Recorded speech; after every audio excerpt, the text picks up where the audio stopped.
masih banyak hal-hal yang dilakukan oleh petani yang saya rasa mungkin kurang tepat ya untuk memaksimalkan hasil umbina nanti. Apa saja itu? Simak terus.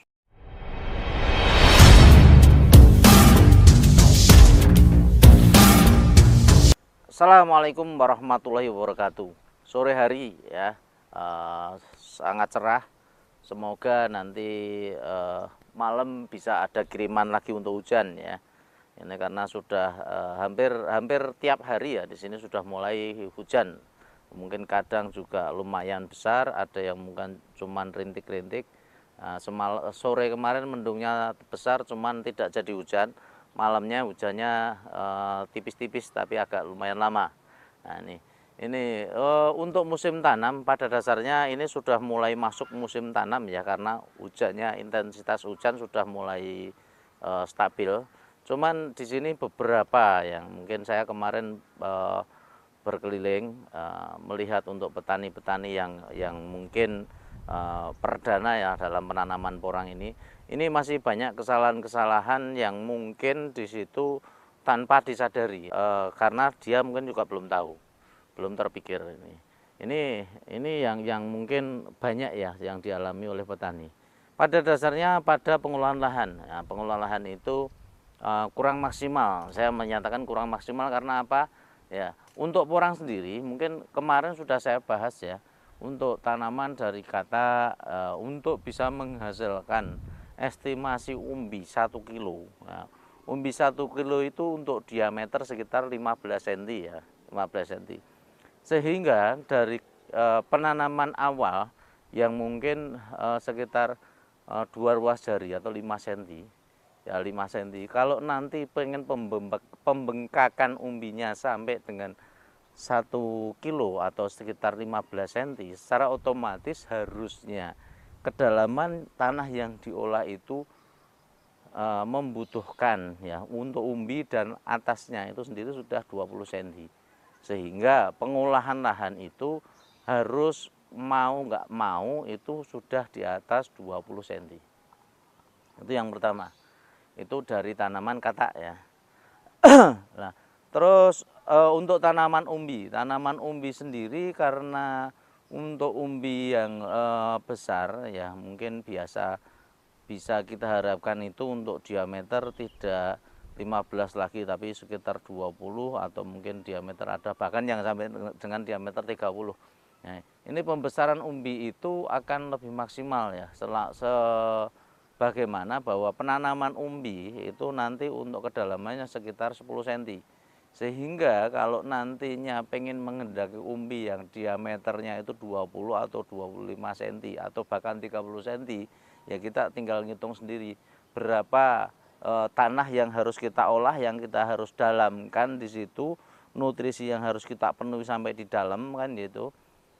Itu banyak sekali yang petani rata-rata kurang ngeh ya, kurang ngeh dengan hal-hal yang kayak gitu. Dan ini nanti tolong nanti untuk yang belum tanam atau mungkin sudah olah lahan tapi mungkin masih kurang tepat ya, kurang tepat. Ya kalau mungkin mau diolah lagi silahkan nanti ya dihitung lagi kira-kira kalau kedalaman 10 cm penanaman dan umbinya kita pengen hasilkan nanti untuk 20 cm, berarti secara otomatis kedalaman minimal ya di atas 30 cm itu harus kita laksanakan. Bahkan makanya kita tekankan kemarin untuk olah lahan sampai dengan 40 cm atau dengan setengah meter. Itu tujuan kita apa? Ya umbi itu tepatnya di tanah. Kalau tanah itu tidak kita gemburkan, tanah itu tidak kita olah dulu, ya tanahnya keras. Kalau umbi yang keras, kalau tanahnya keras, umbinya juga kurang akan membengkak. Sehingga apa? Pembengkakan paling maksimal nanti akan menyamping ya, menyamping sehingga umbi itu tidak bulat, cuma nanti akan pipih gepeng. Nah, itu kelihatannya besar tapi bobotnya kurang. Nah, di situ.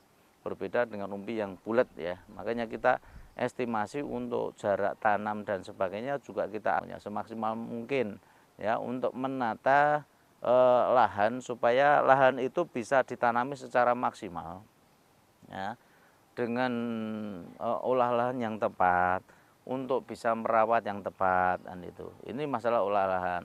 Terus yang kedua ya ini masalah untuk pembibitan gulutan ya, gulutan. Nah, gulutan itu kemarin kita sudah bikin estimasi ya untuk tanaman dari katak untuk gulutan 70 cm. Untuk lebar paritnya ya harus 70 cm. Kenapa kita bikin 70 cm? Akan boros ke lahan kan gitu. Ya tentunya apabila kita sudah mengingat ya 70 cm yang kita olah sendiri untuk penanaman, makanya kita tanam dengan jarak rapat ya, jarak rapat lumayan lah untuk katak nanti seperti yang di situ ya. Di situ itu nanti untuk melebar ke sana itu 40 cm, untuk kesininya itu 30 cm ya. Dan tanaman katak itu rapat. Nah, untuk tanaman yang di belakang ini adalah tanaman umbi. Kita bikin rata-rata nanti untuk melebarnya itu 60 cm, kedepannya 50 cm 50 cm. Nah, itu supaya nanti untuk daun bagaimana? Pasti daunnya itu sudah bertabrakan. Pasti daunnya bertabrakan. Nah, supaya kita bisa merawat, maka kita gunakan ya untuk parit itu sekitar 70 cm. Ya, untuk umbi sendiri lebih baik kalau lebih lebar karena apa? Daun dari umbi itu ya kayak gitu, kayak di belakang itu besar. Dan kalau antara bedengan satu, gulutan satu dengan gulutan satu sudah ketanam semua, nanti daunnya akan menutup. Nah, menutup. Kita merawatnya nanti untuk berjalan itu susah, apalagi kalau paritnya pendek ya, paritnya pendek. Ini nutupnya sudah nyilang, batangnya sudah di tengah. Nah, kalau kita jarak penanaman estimasi minimal untuk parit 70 cm, berarti untuk tanaman di gulutan itu satu dengan yang lain itu sudah 1 meter. Nah, itu secara otomatis kita lumayan untuk mempermudah nanti untuk masuk, akses masuk dan merawat tanaman itu sendiri. Memberikan pupuk, memberikan perawatan untuk penyiangan, karena nanti rumput-rumput yang di lubang-lubang kayak gini itu masih perlu disiangi lagi ya. Nah, masih ada yang tumbuh. Terus untuk yang di parit sendiri juga perlu disemprot dengan herbisida ya. Seperti kata kemarin disemprot herbisida itu mengganggu enggak untuk porang, karena akar kemarin itu sudah di rumput juga. Pada dasarnya kalau kita nanti perawatannya sudah rutin dari kecil ya, nanti untuk parit itu akan bersih ya. Tinggal kita kasih pupuk POC-nya. Kita perawatan mungkin kalau ada rumput 1-2 sudah mulai kita cabutin ya, kebunnya akan bersih kan itu. Nah, ini untuk perawatan dan estimasi untuk pembikinan gulutan. Saya yakin kemarin masih banyak yang kurang tepat ya, kurang tepat. Mungkin untuk teman-teman yang mau membenahi silahkan dibenahi dulu ya. Yang sudah terlanjur ditanam ya coba dimaksimalkan supaya nanti untuk perawatan yang ada, mungkin nanti untuk tanamannya sudah mulai tumbuh ya, nanti mulai disiapkan prasarananya, kesiapan nanti untuk kita masuk ke dalam lahan itu supaya nanti akan lebih maksimal perawatannya. Ya, itu pada dasarnya untuk petani ya, petani yang mungkin dari awal olah lahan sudah mulai keliru ya. Terus yang kedua ini juga masalah olah lahan ini beda ya estimasi dengan buka lahan ya. Olah lahan itu mungkin lahan-lahan yang sudah pernah ditanami, sudah datar, sudah tidak ada pohon-pohon, tidak ada akar-akar pohon yang besar, tidak membersihkan. Nah, itu estimasi olah lahan kemarin sudah saya hitungkan. Berbeda dengan yang namanya membuka lahan ya. Kalau membuka lahan itu dialah lahan-lahan yang belum pernah ditanami, masih semak belukar, masih ada pohon besarnya, ada yang batu-batunya juga masih banyak. Nah, kita buka lahan. Untuk estimasi buka lahan sendiri budgetnya tentunya akan lebih besar. Nah, bagaimana kita menghemat ya, nanti untuk estimasi dan sebagainya silahkan mulai dihitung ya, dihitung, karena semua kalau sudah kita jalani bisa dihitung dan prediksinya mungkin meleset sedikit-sedikit, itu wajar lah nanti, karena perhitungan itu dan perencanaan itu tidak semuanya akan secara mulus ya.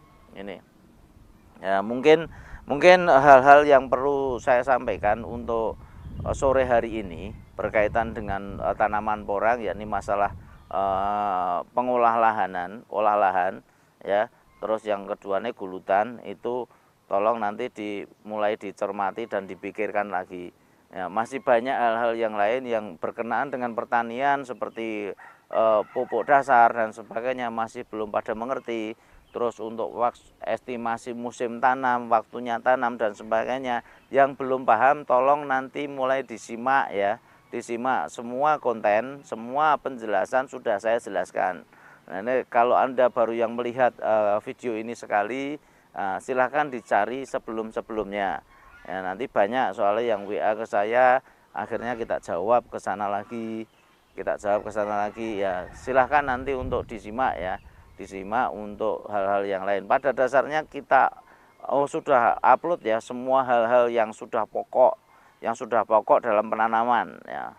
Kalau yang tidak pokok mungkin masih banyak yang istilahnya kayak kalau di dalam otomotif itu variasi ya, variasi. Karena di dalam pertanian itu pada dasarnya unsur pokoknya yaitu tadi untuk lahan, untuk pupuk dasar, untuk kandungan kebutuhan pokok makro dari tanaman. Kemarin sudah saya utarakan untuk fosfat, kalium dan nitrogen. Dan itu masih ada hal-hal yang kemungkinan, nah itu kebutuhan tersier ya, kebutuhan yang bisa saja dipenuhi akan memperbagus ya, sebagaimana kalau di otomotif itu aksesoris ya.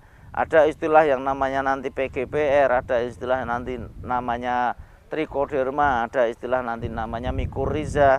Dan intinya pada dasarnya seperti saya katakan kemarin, kalau tanah kita itu sudah sehat ya, tanah kita sudah sehat itu tidak perlu hal-hal yang demikian. Karena untuk kita membuat untuk tanah sehat ya dibikin tanahnya sehat dulu. Nah, makanya tidak perlu yang namanya hal-hal yang mungkin itu saya katakan aksesoris. Banyak sekali ya yang ada hal-hal yang seperti saya sebutkan tadi, ada asam humat, ada macam-macam lah nanti.